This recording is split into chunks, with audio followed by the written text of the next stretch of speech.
So this week we are going to show you which ATST we're using. Hint, hint, it's not this one. Next, we're going to build the ATST. And finally, we're going to put the new ATST on the board. So let's get into it.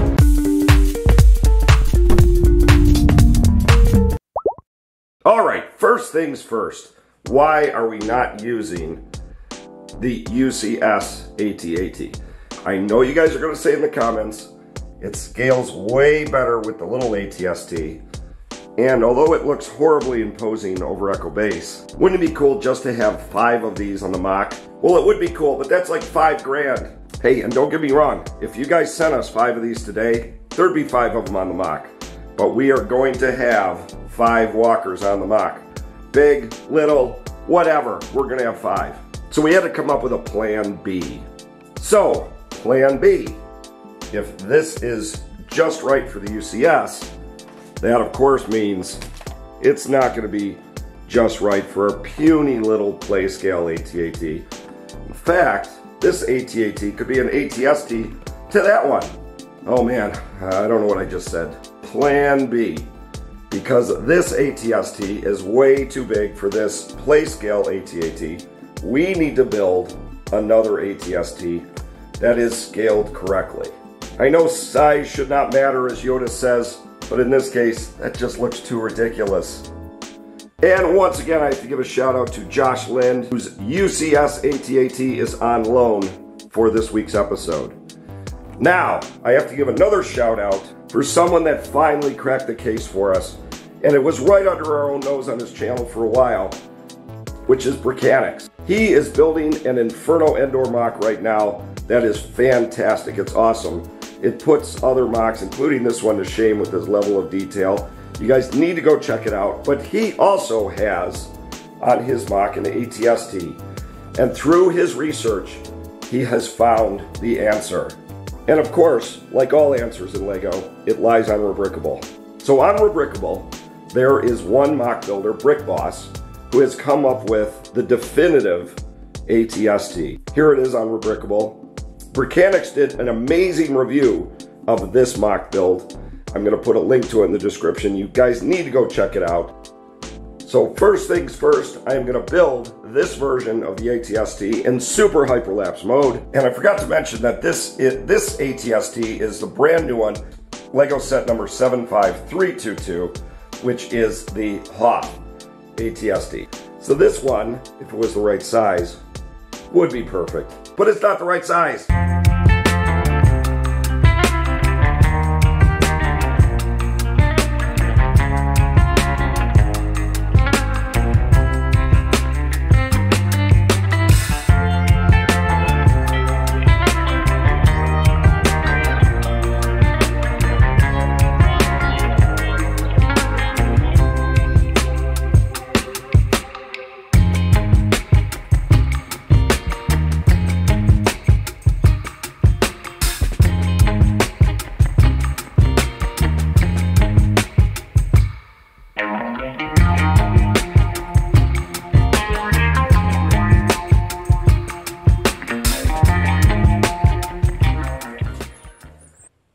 Alright, I had to interrupt this hyperlapse building to let you know I'm about to go off script, and I know that's dangerous when Leaky does that, but I wanted to use some different legs than was in the Rubricable definitive ATST. So I actually emulated 2 different leg configurations here. One from the 501st Battle Pack, this is their walker, then the official Hoth ATST that just came out this year. And I incorporated a little bit of both into the legs. For example, I really like the pointy toes of this 501st Clone Walker, so I incorporated those toes into this Hoth Walker, which are similar toes to the full-scale Hoth ATST, but I had to scale them down because this is smaller. And then I really like the leg configuration on the original ATST from Hoth. So I tried to emulate that compared to what was done in the Rubricable MOC. So don't know how good it's going to look, at least it stands, so that's a good sign. So now I'm going to take you back to hyperlapse mode as we put the final details on this walker. Alright, back to regularly scheduled hyperlapsing. Let's do it!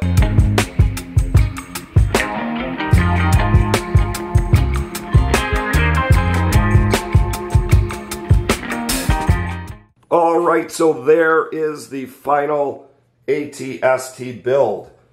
It turned out very well. It's not exactly like Rubricable. Apologize for my voice. I'm gonna have to turn it over to assistant shortly. I've got the laryngitis. So let's get a close-up look with all the details. All right, let's look at it from the back. I did get rid of the Endor look that you saw in the Star Wars Lego. I think it was this Star Wars Lego Saga. So this back is a little different. This back is very similar to the back on the Hoth ATST. So I tried to recreate that best I could. And overall, I think this looks awesome. So with that, I'm gonna bring in assistant and we're gonna line these things up. Oh my gosh, look at all of this crazy stuff coming at us. So guys, you might be wondering, why are you gonna bring out this massive LEGO UCS AT-AT and then not use it? Why are you building smaller scale ATSTs when there's already a perfectly good ATST from LEGO? And like Leaky showed earlier, this thing is just much too big to scale with the play scale LEGO AT-AT. And a lot of you are thinking, well, just get 5 of these things. Well, there's a very good reason we're not going to do that. For one, that would cost like a quadrillion dollars. Like, do the math, like calculate it out. You do whatever the price of that thing is times by 5 comes out to second mortgage on the house. So we're not going to do that. And for one, the absolute size of this would make the absolute size of Echo Base be huge. And as you can see, within the confines of the Hoth room, we just don't have that space. In the future, Lobricks Studios would love to do MOCS at that scale. But for today, with the resources we have, we just can't do it at that scale. So to make everything look good and make everything flow well together, we're not using the AT-AT that LEGO produced for the UCS line. We're using the play scale one. So that's why we went ahead and ditched this loser. Get out of here. We don't want you. You're way too big. And we built our own ATST. And might I say, Leaky did a phenomenal job on this guy.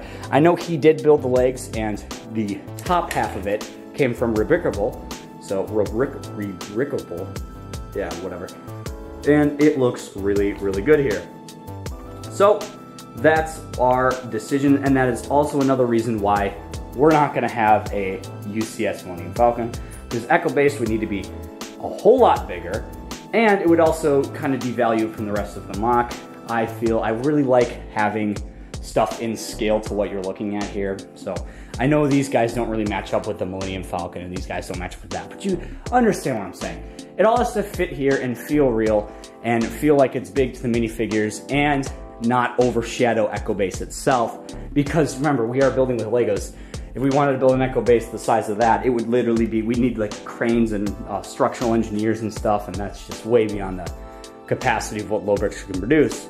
So that's why we have built our own LEGO ATST and why we're not going to have the UCS AT-AT on our MOC. Alright guys, so we went ahead and positioned our front walker here, which means we now have 1, 2, 3 walkers positioned correctly, and these guys are just being on standby until we get their legs in the right way. So this guy's walking right, this guy's walking right. Well, he was walking until he got by that one. So anyway, we do now have 3 walkers positioned correctly, and of course, poor Dak over here. So, now that we have the 3 walkers positioned correctly, in the movie, the ATST is running right there. And you only really get a side profile picture of it for like a few seconds. So yeah, in the movie, it only ever shows you from this angle here, from the side profile, and I do think that is because when The Empire Strikes came out, they did not have the full design of this guy yet, so they just kind of threw him in, running in the background, running along, although that could be incorrect. I'm sure someone knows the true answer and is going to correct me in great detail in the comments. But I think it's because they didn't have that design fully worked out, so they just threw it on as a side profile. So it does look really, really good with the group of assault walkers walking in, and it also looks pretty sweet when you come back here from the end, and you can finally see all of these guys moving in towards what will be Echo Base. Of course, once we get the mountain built up, it's gonna look awesome, but come on, these boys in the trenches down here, they now have a new adversary, the ATST. But anyway, I do believe that that's going to do it for this episode. As far as building goes, I mean, come on, look at this little fella. Great addition. But we still need to add some minifigures. And I did say some because today we're gonna add some more troops into the trenches here, because in the movie, so they're just go lining up.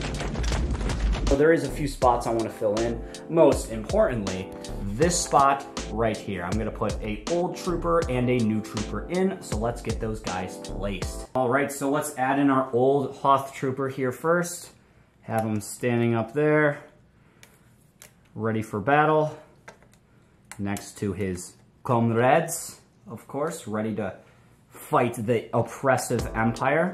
And then let's add in one new rebel trooper in right along here. There we go. So now we have some more of those gaps filled. Of course, there are a few gaps, but you know, they can only fill out as many troops as they want, because I really do want there to be an incredible amount of troops. We're really getting there with the amount of troops we have in this trench. So it does look really good, but I still think I want more, because in the movie there was just tons of them. That's why we're constantly unboxing new figures over here and adding them to our collection of figures. And if you do want to know where we get those figures from, you should definitely check out our Friday video, because we're constantly adding to our collection of minifigures here with those Hoth battle packs that they released. I'm not sure they're called battle packs, you know, little minifigure packs. So check it out, we do that on our Friday videos. And then we also have a Discord server and an Instagram where you can keep up on the LEGO community a little more. So assistant, before we go, we've been getting some comments about how things are miscolored or uncolored, and especially the troop carrier. Somebody said it was sun-drenched. I was hoping you could address the color variations. All right, so you will notice on our MOCS, we do not care about what color gray it is. We have old dark gray, old light gray, new light bluish gray, new light bluish light gray, or whatever. But the reason for that is, and it also applies for stuff like yellowing of white. The reason for that is this is a war-torn galaxy, man. There's been wars and constant conflict for about 1,000 years. You gotta remember that. So things aren't nice, polished up and shiny. Everyone's just kind of ragtagging it and trying to get things to work. That's why we have stuff like this and stuff like these Gronk droids that use old gray, because there is a lot of variation within the Star Wars universe. If you look at something like this rope here, if this was perfectly shining white, that would kind of be lame, because listen, this is a ragtag base. They're not going to have fresh new ropes or tubes and stuff. You got to remember, this isn't reality where we like to keep all of our stuff nice and clean and polished. This is literally a active war that's been going on for so long. So that's why we like to use different colors, just to make things look a little more accurate and look a little more Star Wars, because that is what we're going for. But if you want to see us continue to build this epic Hoth MOC and add in things like the ATST every week, don't forget to subscribe. Don't miss out. Leave a comment below if you have any questions or want to discuss. We'll definitely shoot you guys back if you ask anything. So anyway, that's going to do it for this week. I'll see you guys in the next one.